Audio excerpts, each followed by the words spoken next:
if I ask you for creative practice, what is evidence then? Because you were asking at the three folders.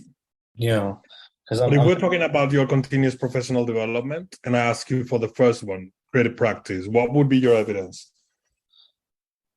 uh, mm, Make some notes as you find out. So what are you doing for that? Are you following anybody on YouTube that is useful for you to learn? oh yeah, no, I have actually been doing a lot of that. Yeah, Okay, well, make a note of that. What that else have you done? What else have you done? just in general, just been practicing with just projects from scratch and just mixing and mastering them from scratch, really, just for practice, really. Well, then you can. That's another note. You can talk about how you regularly practice to be able to control the process from beginning, from scratch to delivery. Yeah. What else do you do for your continuous practice, professional development? Is there anything you do that requires collaborating or learning in a group or talking to other people? Um, I actually do talk to a really big mastering engineer, but he gives me a lot of like advice Cool. Okay, about, write down the name of that mastering engineer. it's just one of those things where you do like so many things you can't think of it for some reason. Like I was looking at No. I know, but that's this that you're going through. This is what 701 is about. It's about you being able to be very aware of the things that become invisible. Sometimes it's because you have hidden skills that you don't use in your job, like maybe what you do in your hobbies and the way you socialize is really useful for your job, but you're not aware of it. Or maybe like what we're talking about right now, you don't have enough consciousness of the things you're doing to improve your practice, and you have to have them very handy. Because if I'm collaborating with you and I'm just having a chat and I just say, oh, that's good what you're doing there, how did you find out about that? And you say, I don't know. It's different than you say, well, I follow this guy on YouTube, I regularly update with an expert, blah blah blah. It's a very different answer. And the confidence I will put on your practice, if you're articulate and you're clear, is different. No, you give me, I will trust you much more than if you just say, I don't know. It's hard. It's very hard for different reasons. Sometimes it's because it's so obvious to you that you can't think, like Radko with his work in the kitchen. It happens a lot when he's talking that it's what he does all the time, and he doesn't see how useful it is for his development. Yeah. Okay. So what else do you do? Do you do anything where you're the one leading, the one teaching, or the one sharing your skills with other people? Do you ever, so like what you're talking about there, do you have any social media updates where you talk about your practice and what you do? I actually don't. That's not good. No, but that's the same I was saying before. That's good for you to start to be aware that yeah. if you're doing all this work, sharing it is the best part, because it will make you learn much more. So, but do you, with any of other students, do you sometimes explain how things work? We the only time I did that recently in the Metropolis studio the session. That was the only time I can remember I've done that recently, explaining things to people. Write down a note right now about you at the Metropolis studio explaining something. Okay. Yeah, it's the same on Thursdays. Maybe soon you will have more stuff of what you do on Thursdays. Yeah. Yeah. And imagine if you spend the next 2 months, you've got a very good group of people, of peers right now. Yeah. Yeah. You're going to be learning a lot from them, but they will also make you more aware, because I bet in a month or two, they will say, Ash, I had no idea about this and this and this, and the way you explained it. and they will be in a different level, so they will be able to give you also testimonial on what and how they have learned. Okay, cool. What about initiatives? Have you started any groups, or have you started anything that you do where you volunteer and you help kids that are doing this, or are you a gamer at all? I am, yeah. And over there, do you run any no Twitch, no? I use Steam. I use Steam.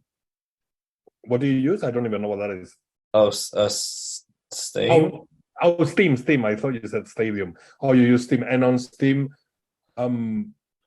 you don't use anything when you're communicating in a group. You just you don't use Discord either. I use Discord all the time. Yeah. Yeah, there you go. Have you started any group on Discord? How do you call the groups on Discord? Any stream or? Oh, the mod. Oh, the just the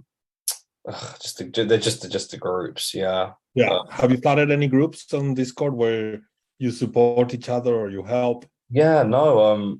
God, this is literally. Yeah. Like I'm a part of. I'm a part of.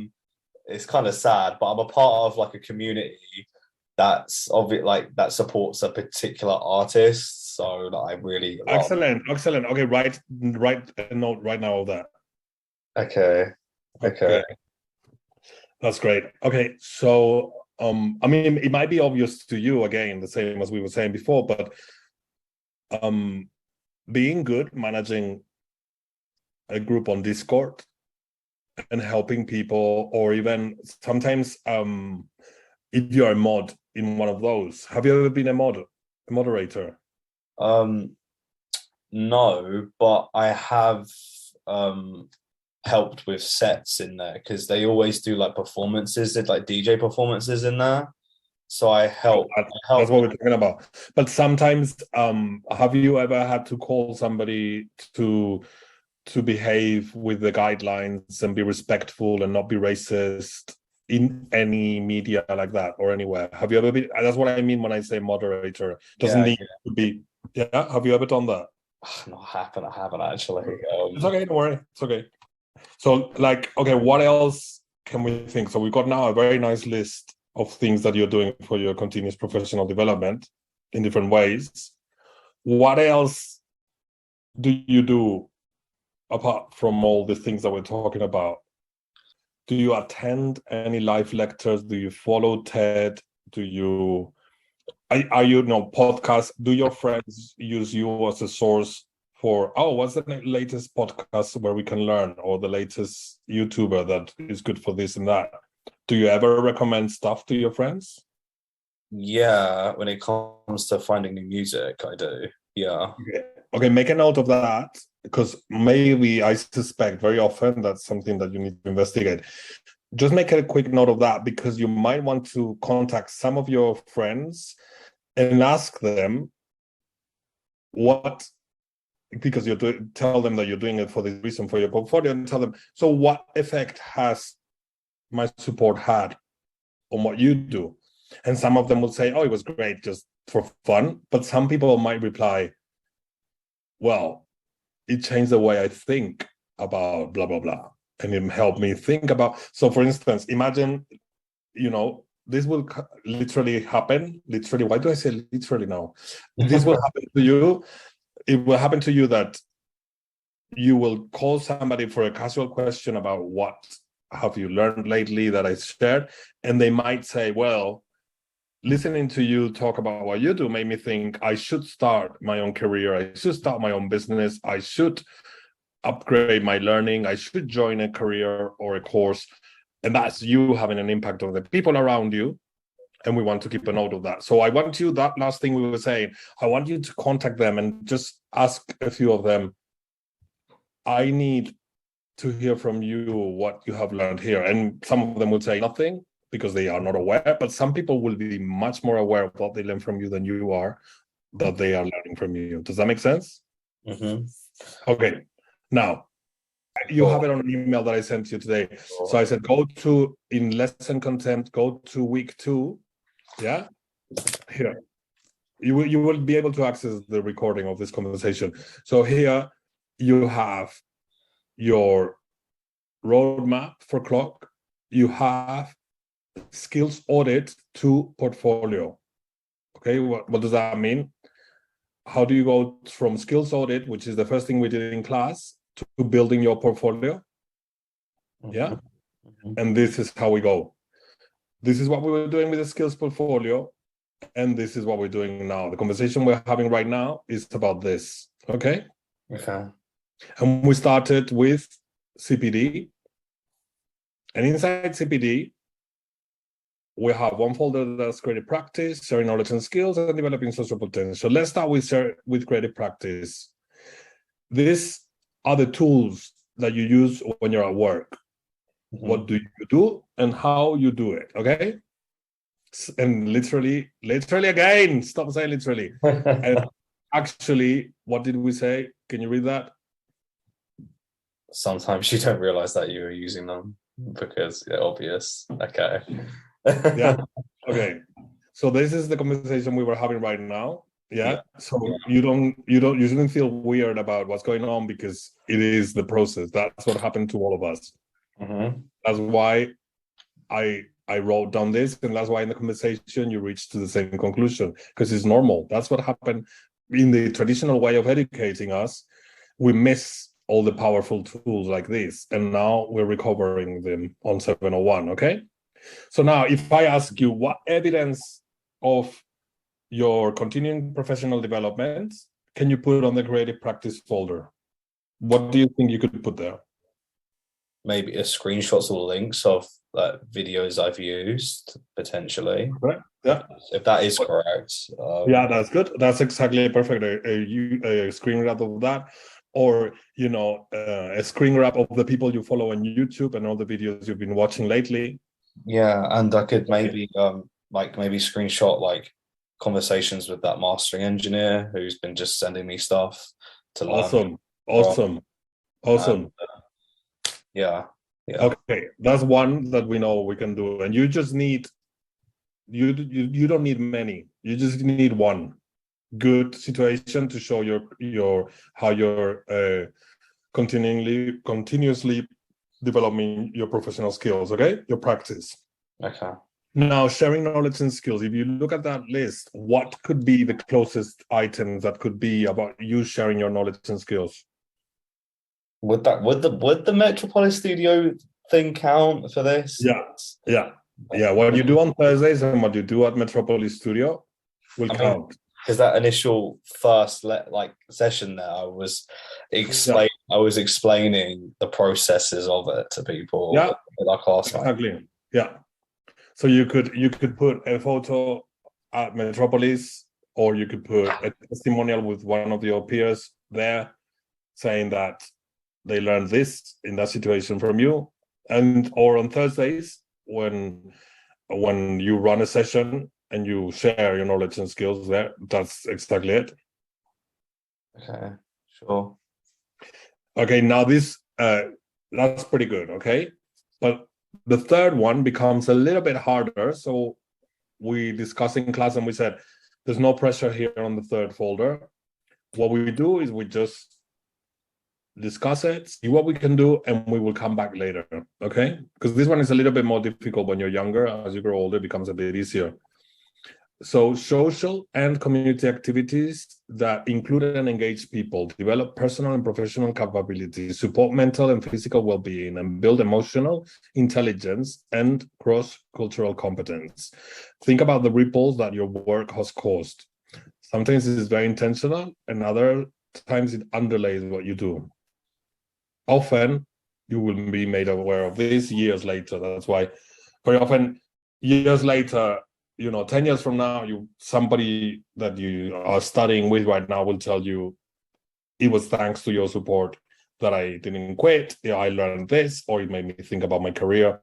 So when you're affecting society around you, when the potential of the people around you is enhanced by what you do, that's why even running a group on Discord and having moderating so people are civil and they're not horrible to each other, and making people behave in a way that is more constructive and they learn more.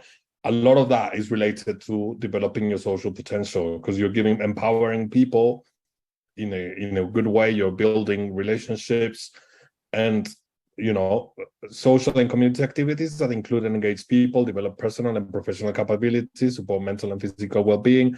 I mean, the list is quite long, and this one is, if you can think of something from the list that could go in here, what I recommend you do is, even if it's a little bit wrong, but from the list, just make a note of what could be, even if you think this shouldn't fit.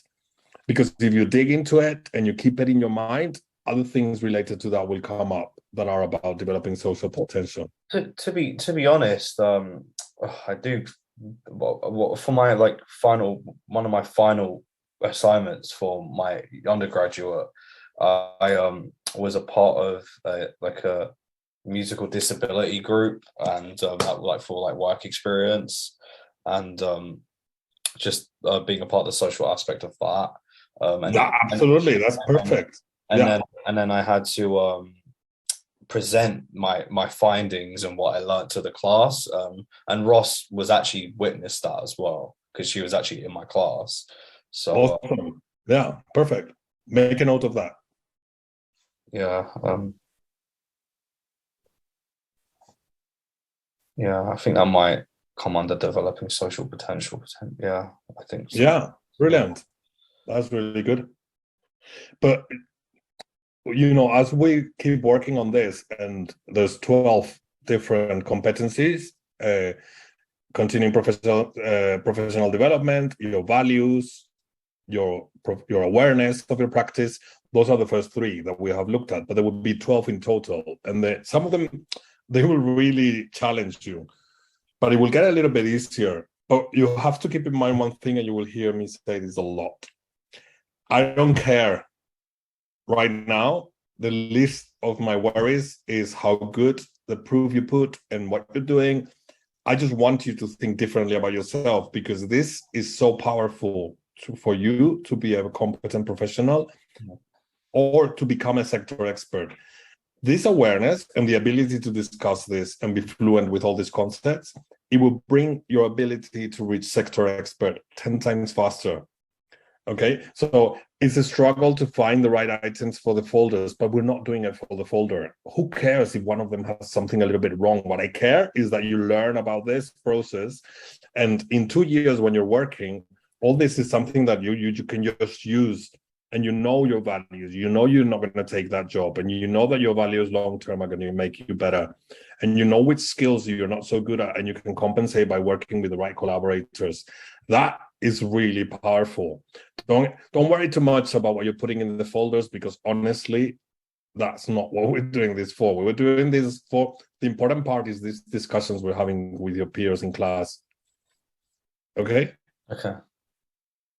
Do you feel more confident that you can do this now? Do you understand? I actually do understand this now. Yeah, I actually do understand this. Okay. When I shared with you guys the questionnaire, everybody was really low on confidence about filling the portfolio, but it will get better.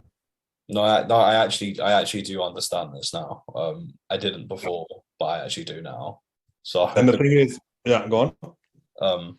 No, and I was just going to ask them when this is due. When is this due? In 8th of December, is this? I think it's the 13th.